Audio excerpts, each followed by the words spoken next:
Nous, les êtres humains, naissons dans un monde qui nous est inconnu. À première vue, plusieurs questions importantes nous échappent. Qui sommes-nous? Qu'est-ce qu'on fait ici? C'est quoi le but de la vie? Ça mène où tout ça? Ces questions, pourvoyeuses de sens, sont pourtant vitales et viscérales pour l'être humain. Elles ont été posées de génération en génération à travers les âges, à travers les cultures, parce qu'elles influencent profondément notre manière de vivre dans ce monde et de le voir. On sait tous qu'on va avoir une fin, mais entre l'hôpital de notre arrivée et le cimetière de notre départ, c'est quoi le sens de cette vie-là? Et de grâce, ne me dites pas que c'est une question qui ne vous intéresse pas, parce que c'est probablement la faculté qui fait de vous un être humain et non un animal. Vous êtes capable de sonder votre propre existence. Et on va se le dire, même si on essaie de ne pas y penser, de s'étourdir, de se divertir, la question du sens finit toujours par revenir par la porte d'en arrière. Lors d'un moment de transition important, lors d'un drame, lors d'un deuil ou même lors d'une joie intense, c'est là que les pourquoi de la vie refont surface. Pourquoi elle est morte si jeune? Ça n'a pas de sens. Pourquoi j'ai de la misère à contrôler mon anxiété? Pourquoi j'ai de la misère à gérer mes passions, à vivre sans blesser les autres? Ça n'a aucun bon sens. Pourquoi autant de souffrance dans ce monde? Il n'y a aucun sens, c'est insensé, c'est un non-sens. Pourquoi autant de beauté et de joie ici-bas? J'en ai aucune idée. Merci la vie. Autant de questions pour lesquelles l'homme moderne n'a pas su donner de réponse satisfaisante. Et c'est pas qu'on n'a pas essayé, hein? On a essayé tout plein de choses. Le sens de la vie, on a dit, c'est simple, hein? On naît, on grandit, on étudie, on décroche un bon job si possible, on prend sa retraite jeune, on voyage, on profite de quelques années confortables, puis après, on meurt en laissant quelques sous derrière nous. C'est tout? Sérieux? Pathétique notre affaire. Ah non, on peut faire mieux quand même, hein? On va se rendre utile, faire notre part, faire avancer la société, créer de nouvelles possibilités pour l'humanité. Ambitieux, c'est vrai, mais attention, le 20e siècle nous a prouvé que l'homme corrompt même les plus grandes avancées scientifiques pour augmenter son propre pouvoir. Ben non. Vous allez me dire peut-être que le sens de la vie se trouve peut-être plus dans les petites joies du quotidien, les petites choses de la vie, la nature, la famille, le sport, l'art, la musique, la bonne bouffe, les loisirs, les divertissements. Le problème que j'ai avec ces choses-là, c'est qu'elles sont bonnes, mais elles ont une fin. Et lorsqu'on les poursuit comme des finalités, elles ne viennent pas nous combler, nous satisfaire. Elles nous laissent plus souvent qu'autrement vides et même amers parfois. Quand tout va pour le mieux, je vous le donne, ces petits sens fonctionnent assez bien. Mais lorsque la souffrance, le malheur cognent à notre porte, ils font pas le poids pour rassurer notre cœur. Sans mentionner que la mort les balaye tous. Bien sûr, il existe 2-3 options un peu plus songées. Certains vont dire que le fait même que la vie soit courte et fragile lui procure tout son sens et sa valeur. Bon, vous irez dire ça au prochain moustique que vous allez écraser ou à la prochaine fleur que vous allez piétiner. La fragilité, la futilité de quelque chose ne lui crée pas automatiquement de la valeur et du sens. Alors, faut pas être aussi cynique, Sam. La beauté de la vie, c'est qu'on peut nous-mêmes créer notre sens. On est l'auteur du propre roman de notre vie. C'est pas ce qu'on nous dit? C'est cute, c'est attrayant, mais c'est vrai jusqu'au jour où le sens qu'on donnait à notre vie n'est plus réaliste et surtout n'est plus réalisable.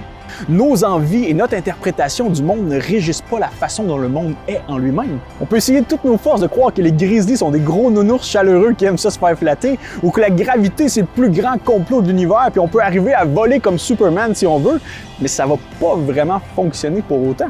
Au même titre qu'on n'invente pas la vérité, on n'invente pas la justice, l'amour, que personne n'a jamais inventé une couleur primaire, on n'invente pas le sens de la vie, on le découvre. Il vient de l'extérieur vers nous et c'est à nous de l'honorer. Je ne sais pas si vous commencez à voir, mais depuis le départ, la quête de l'homme moderne est la même. Trouver et fabriquer un sens à la vie qui exclut Dieu. Au nom du progrès, au nom de la science, de l'évolution, on cherche de toutes les façons possibles de répondre à la question du sens sans aucune référence à un être transcendant qui nous dépasse. Et ça, on le fait compulsivement, mais on n'y arrive pas. Parce que Dieu a créé ce monde de sorte que tout l'univers, tout le monde entier fait du sens à cause de lui et en lui. Le sens est intimement connecté à son être. Il est une conséquence de son existence. Tassez Dieu, rejetez-le, abolissez-le et vous abolirez tranquillement tout le sens du monde et même le sens objectif de votre propre existence. C'est fou, hein? Parce que l'homme moderne a pensé le contraire. Qu'en tassant Dieu, il allait enfin se libérer de ce qui l'oppressait et ce qui l'enchaînait. Mais en réalité, en tuant Dieu, il s'est tué lui-même. Oui, on s'est peut-être défait d'un certain obscurantisme religieux qui n'avait rien à voir avec le vrai christianisme en passant, mais en délaissant Dieu, on s'est jeté dans l'obscurité d'une vie dépourvue de sens réel.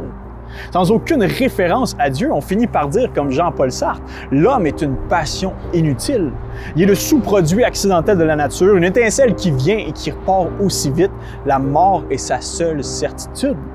Ou comme Camus, on finit peut-être par croire que le suicide est la seule vraie question sérieuse et philosophique qu'on peut se poser. C'est triste, c'est tragique, c'est horrible d'en arriver là. Mais c'est la réalité, hein? Si la mort ne fait que nous attendre les bras ouverts, que l'univers est complètement indifférent, dépourvu de sens, sans pitié, sans merci, c'est quoi le but de tout ça?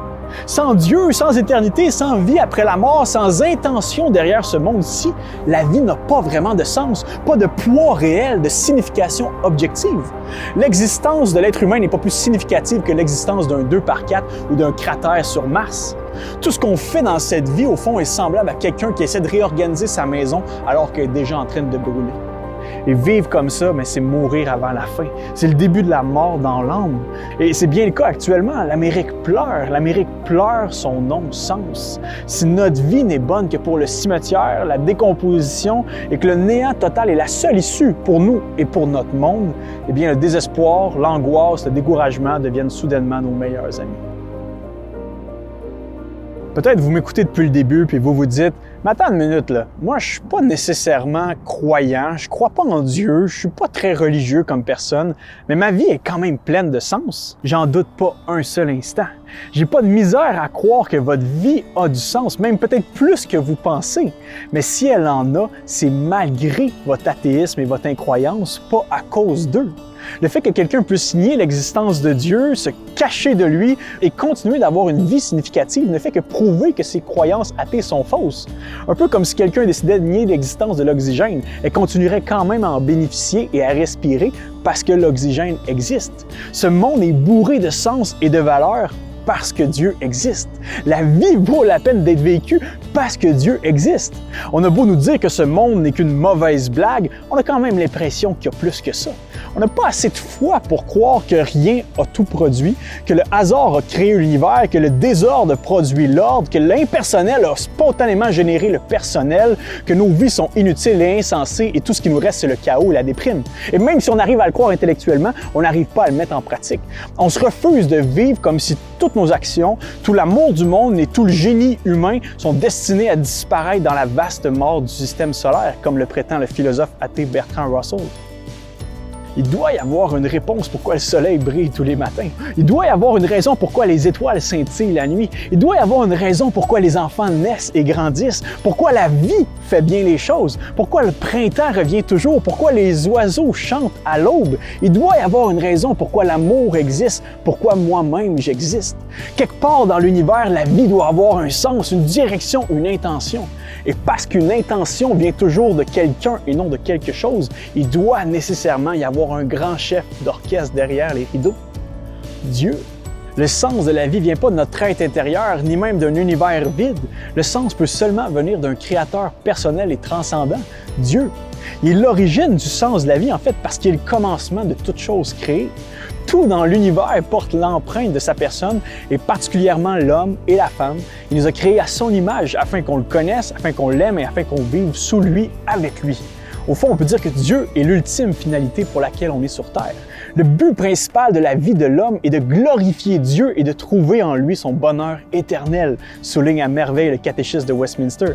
Et en pratique, on vit pour la gloire de Dieu lorsqu'on l'aime plus que tout le reste et qu'on aime notre prochain comme nous-mêmes. Et trompez-vous pas, lorsque je parle de vivre pour la gloire de Dieu, je parle pas d'une entité spirituelle distante ou même de vivre pour un concept, et encore moins de faire de notre vie une performance morale devant Dieu. Ultimement, je parle de vivre pour la gloire de Jésus-Christ, l'image tangible du Dieu invisible, le seul qui a vécu en tant qu'homme pour la gloire de Dieu jusqu'au bout et l'amour des gens jusqu'au bout. Celui qui a dit à son Père avant d'aller au calvaire, « J'ai manifesté ta gloire sur la terre, j'ai achevé l'œuvre que tu m'as donné de faire. » C'est-à-dire de nous aimer, nous, jusqu'à donner sa vie. C'est pour ça que les chrétiens ne croient pas dans un sens créé ou fabriqué de toutes pièces, mais à un sens qui est venu dans le monde pour nous trouver. À cause de son incarnation, sa vie, sa mort et sa résurrection, Jésus est le sens de la vie, le sentier de la vie, l'unique moyen à travers lequel on peut à nouveau glorifier Dieu dans nos vies. et en lui se trouve une vie riche de sens, pleine de sens dans tout ce qu'on est et tout ce qu'on fait. Un sens qui n'est même pas effacé par la souffrance, ni même éteint par la mort, mais qui s'affermit dans la souffrance et qui s'accomplit même dans la mort parce que Christ l'a vaincu à notre place. Notre vie sur terre devient alors un voyage, le voyage de notre transformation afin de devenir plus comme Jésus, notre Seigneur, jusqu'au jour où on va traverser de l'autre côté de l'éternité et vivre pleinement, parfaitement, dans sa gloire et pour sa gloire.